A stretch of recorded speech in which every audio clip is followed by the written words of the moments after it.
Dear friends, it is a sad truth that we, as people, claim to be good, and yet we sometimes treat each other and those around us in such a way that upsets them.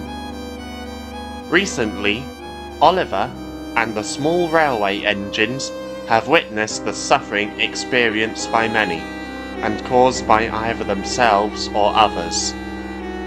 This all comes of teasing, and not taking into account either the severity of another person's problems, or by just behaving towards those around us in an unfair way, wrongfully picking on them for almost no reason at all, as Oliver, Rex, Mike, and Sigrid of Arlesdale know all too well. For instance, poor Rex suffered a traumatic experience which Mike showed little sympathy for. But I can't tell you any more.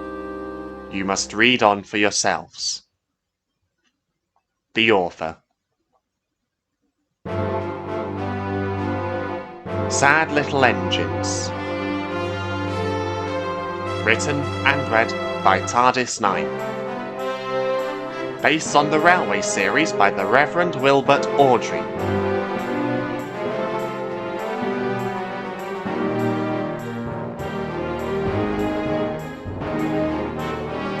Rex.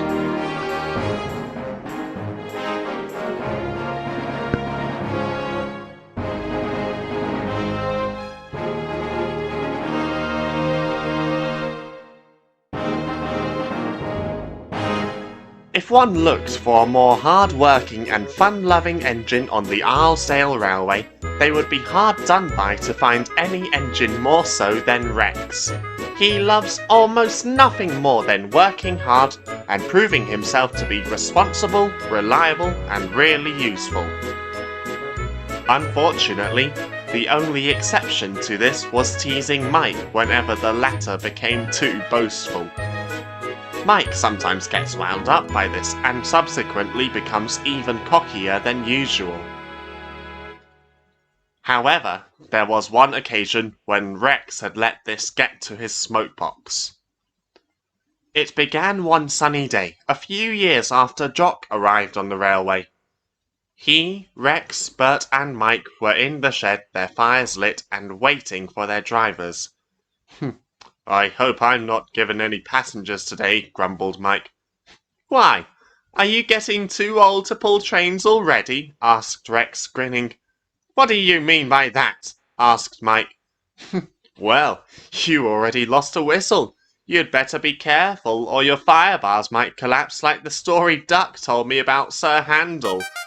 Huh, Mike growled. He was the second youngest of the engines. Although he had already built up something of a reputation for mechanical faults, he was determined to pay them as little attention as possible. That could have happened to any engine. Sir Handel made it happen in an attempt to skive off work. Really? Well, it certainly hasn't happened to me yet, and I'm older than you, and, dare I say, better looking? What? Are you calling me?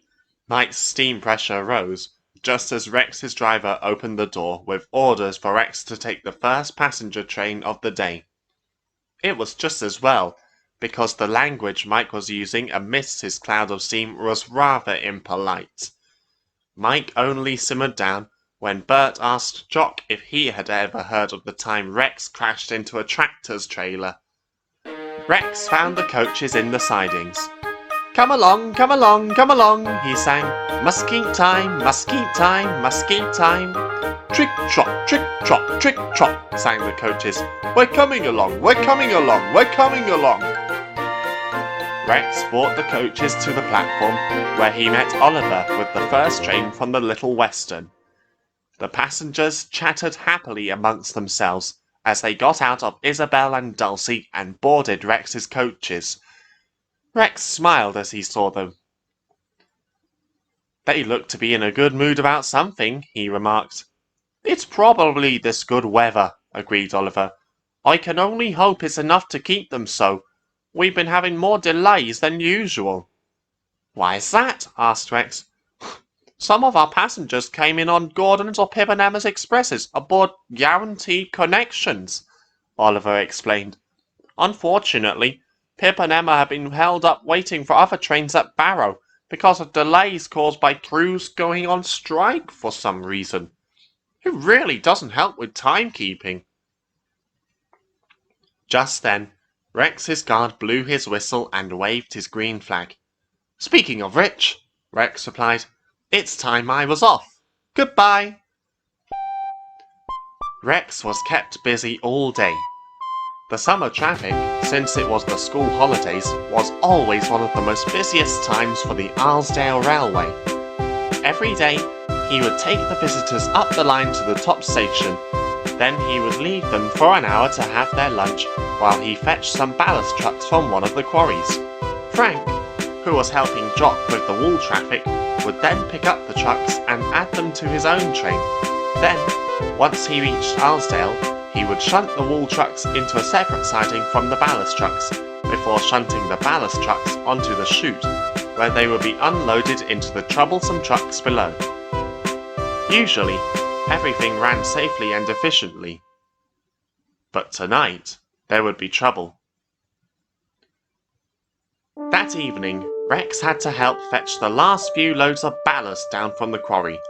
Jock was supposed to collect them himself, but his regulator failed at the last minute, so Blister 1 shunted him into the workshops, and the small controller had arranged for Rex to go in his place.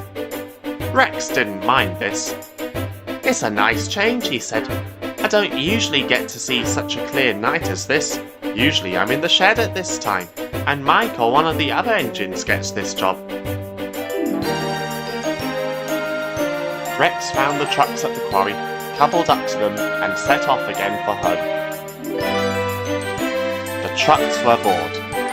Thanks to Jock's failed regulator, they had been waiting for longer than usual for an engine to come. They whispered to each other. We don't see Rex that often here, nor after his crash on the wool traffic. Let's have a little fun with him. But both they and Rex, who was humming happily to himself, had reckoned without Roger. Roger was a plate layer. Everyone on the railway knew him by reputation, and agreed that to say that he wasn't the most careful of men would have been an understatement. He left tools on the tracks, never put up warning signs or placed detonators when he was working, and certainly never carried a torch or a lamp. They're just useless things, he would say to anyone who tried to make him see sense. Ridiculous inventions created to follow rules made up by some power-hungry little clot, when my own eyesight's just as good. It was unfortunately his foolishness that brought about Roger's undoing, and he paid the price for it dearly. Roger was working late on the line between Arlesborough Bridge Street and Farquhar Road. Because he didn't put up or use anything that would warn the engines that they were approaching him, Rex never saw him as they approached. When he did, it was too late. He called out to his driver, who applied the brakes. The trucks, seizing the opportunity for a bit of fun, banged their bumpers and pushed him along the line. On! On! On! They cried. Stop! Stop! There's a man on the line! Rex called. All too late, the trucks realised their mistake and tried to hold back. Rex and his driver called out to Roger, who was walking away, his back to them, lost in his own thoughts. All Rex, his driver, and the trucks could do was shut their eyes. Rex felt something against his tender. When he opened his eyes, he found that Roger was nowhere to be seen. Driver, he asked, what's happened? His driver stood in front of him, pale, tears forming in his eyes. The trucks looked at Rex, feelings of guilt in their eyes. Rex, began his driver. Roger, he's dead. The driver radioed control and explained what happened. Mike, who had been held up by a broken signal while returning home light engine, took the chucks away and shot Rex a furious look. Sigrid, meanwhile, was more sympathetic. Rex couldn't say anything after he was told the sad news. He was far too traumatized. You couldn't help it, Rex. It was his own fault. He didn't place any warnings or use any lights. If he did, he might have saved himself. The small controller spoke kindly to Rex. I understand the nature of what you went through, Rex. You couldn't help what happened tonight. You shall go to the works for an inspection tomorrow, where you will be repainted. After your terrible accident, it's the least I can do. Rex gave a weak, sad smile, but his face fell again. The small controller said no more and left. Rex's driver received shock therapy for their ordeal. He told the police and the small controller that he and Rex had tried to stop the train, but it was a combination of the trucks pushing Rex and Roger's carelessness that had caused the accident.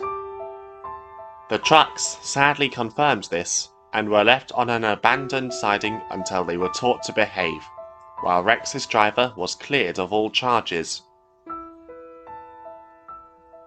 Needless to say, the trucks did learn their lesson and understood the high cost that came of their pranks. The other engines spoke kindly towards Rex, either talking words of encouragement to him, blowing their whistles, or honking their horns whenever they passed him in the shed. All except for Mike, who was still angry with him. But that's another story.